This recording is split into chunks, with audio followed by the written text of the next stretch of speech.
Ito, panoodin natin mga idol kung paano ginagawa yung mga pieces ng cheese, piece cheese. Ganito pala ito mga idol.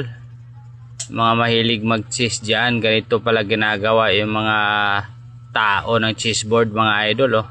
Tao bang tawag nun? Di kasi ako marunong maglaro ng laro na yan. Dama lang alam ko eh.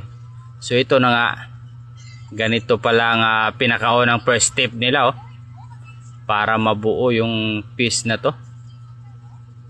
Ito mukhang horse yata itong ginawa na Uncle.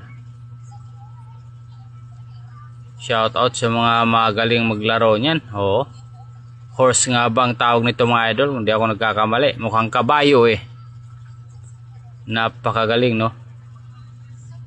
Talagang hindi pala machine ang gumagawa nito.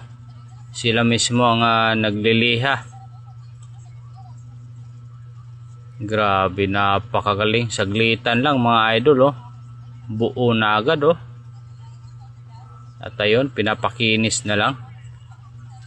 Mukhang gawa siya sa plastic mga idol Ang ganda.